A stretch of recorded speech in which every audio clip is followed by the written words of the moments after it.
L'animation 3D, moins coûteuse et plus rapide à produire que l'animation 2D. Les créateurs la trouvent souvent pratique pour faire des décors, mais quand il s'agit d'en faire la base de l'animation d'une série, c'est le drame. Nous allons ainsi remonter dans le temps pour voir comment la 3D a pu en arriver là.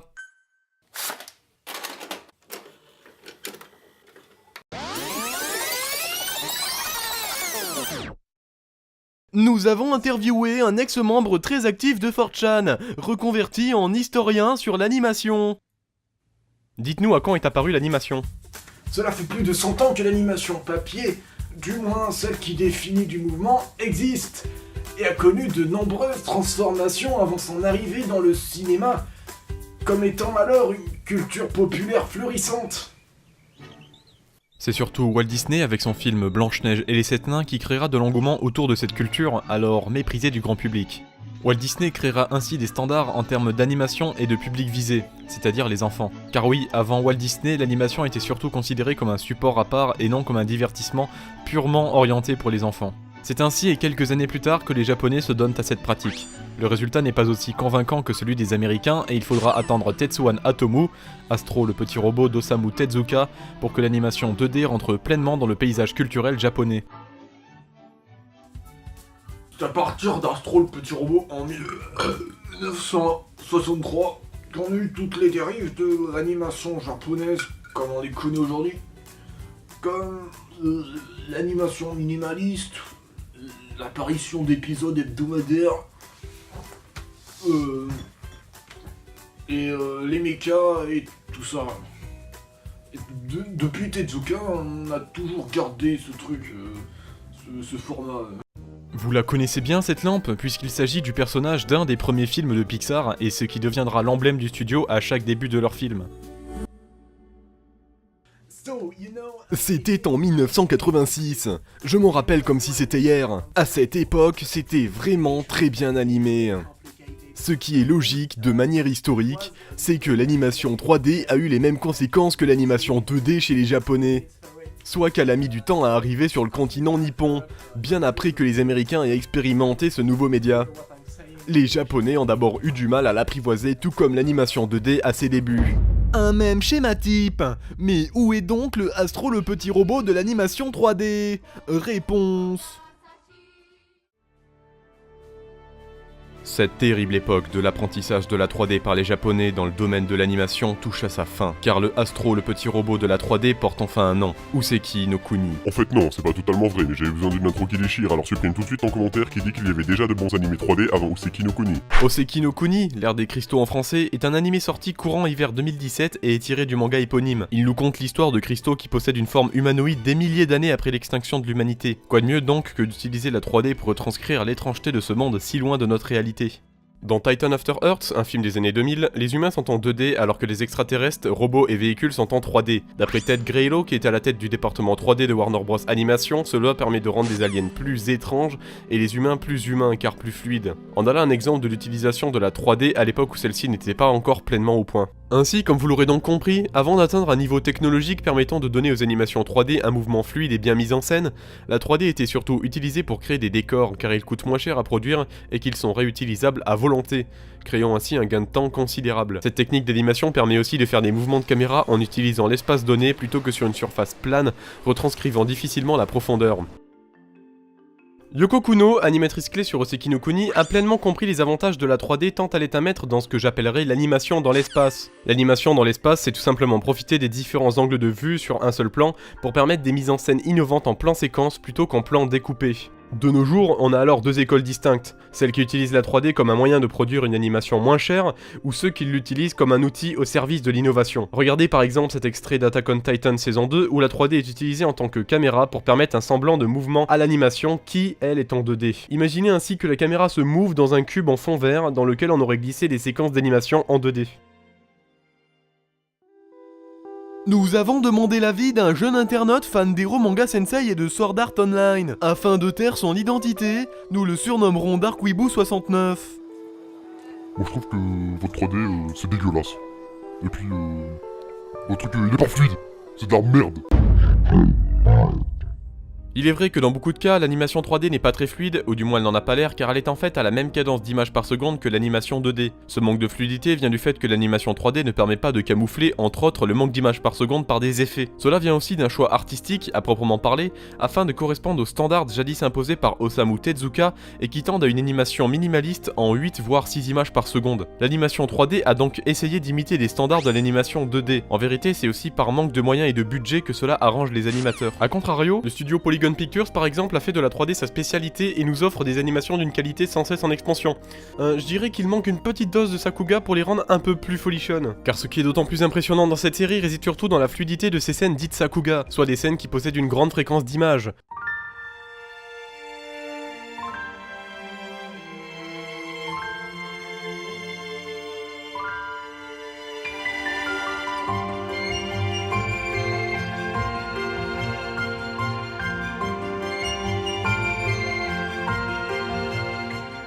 En effet, si l'animation d'Useki no Kuni est aussi fluide, c'est parce qu'il s'agit en fait d'animation 3D calquée sur de l'animation 2D traditionnelle. Donc pour répondre à cet internaute, non, au contraire, cette voie ouvre autant si ce n'est plus de portes pour les animateurs que l'animation classique. J'en ai marre de vos conneries, c'est de la merde de toute façon. Moi je me casse, vas-y. Le choix de la 3D peut au départ faire peur, surtout quand on voit qu'on a les moyens de faire de sublimes décors 2D.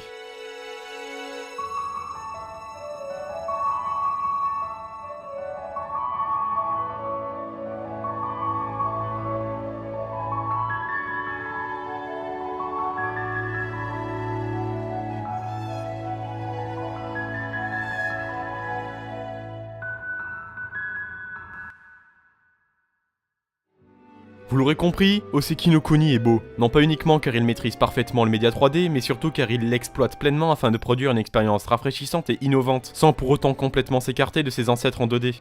Il crée une parfaite transition entre le chemin que l'animation a dû emprunter par le passé pour en arriver là, et celui qu'il créera dans le futur de par son audace créative, à l'image d'Astro le petit robot à l'époque. Assez parlé d'animation, car Oseki no Kuni possède aussi un fond intéressant dont la forme sert directement les propos.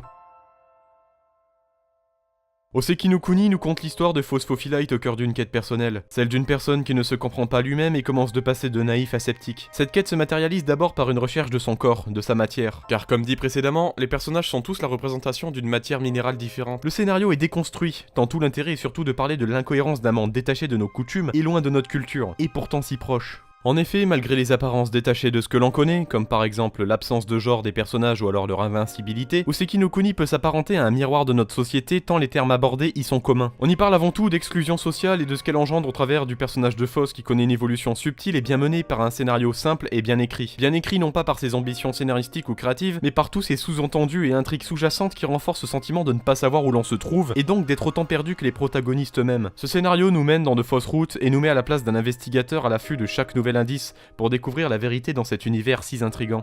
Le scénario permet aussi de traiter de l'innocence et de la naïveté, mais surtout de ce qu'elle entraîne, c'est-à-dire l'impertinence et la paresse. J'ai comme eu l'impression d'avoir affaire à un humain qui, exclu du groupe, cherche un moyen de s'affirmer. Sauf qu'au moment où celui-ci s'affirme et dépasse même le statut qu'il désirait avoir, il commence à se rendre compte que ce qu'il voulait n'était pas ce qu'il escomptait. Preuve que le personnage n'est pas sûr de la validité de ce qu'il recherche. Si on met en parallèle ce que je viens de dire avec le fait que Foss est le plus jeune du groupe, on peut associer tous ces éléments à ce qu'on appelle chez nous le passage de l'enfance à l'âge adulte. La transition entre l'âge passif où l'on découvre qui l'on est et l'âge où on décide de prendre les devants.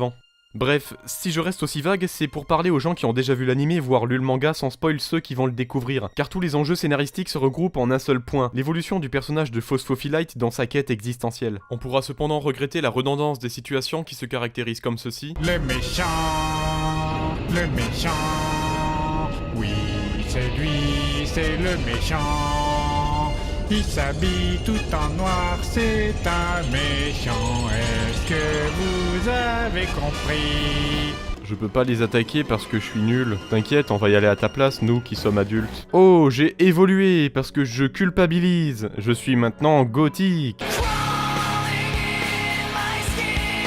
Rassurez-vous, c'est quand même bien plus subtil que ça. Une telle construction scénaristique est pardonnable car tout réside dans l'élucidation de la quête introspective que s'est imposée Foss. Quête qui est d'ailleurs dévoilée par parcimonie avant le dernier épisode, quand Foss atteint enfin une maturité suffisante pour trouver ce pourquoi il se bat, et qui correspond plus ou moins à une quête existentielle marquée par l'envie des personnages d'avoir du sens et de la valeur à leurs actes monotones.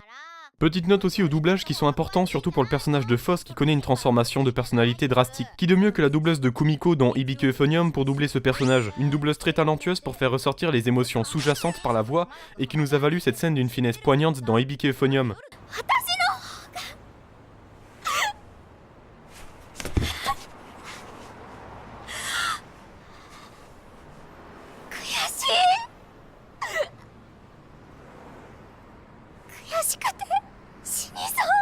Scène qui marque d'ailleurs l'évolution psychologique de Kumiko. Ce n'est donc pas un hasard si elle se retrouve dans le rôle de Foss.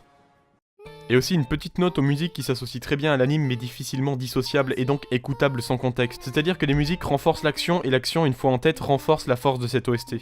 Ça fait beaucoup de force.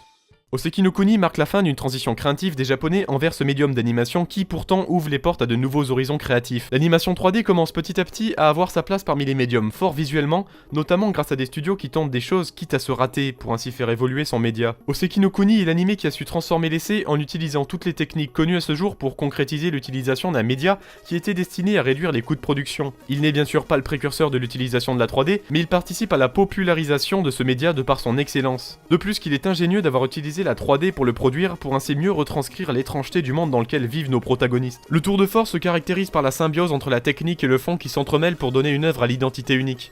Oseki no Kuni, c'est l'animé sur la lâcheté le plus audacieux qu'il nous a été permis de voir ces dernières années.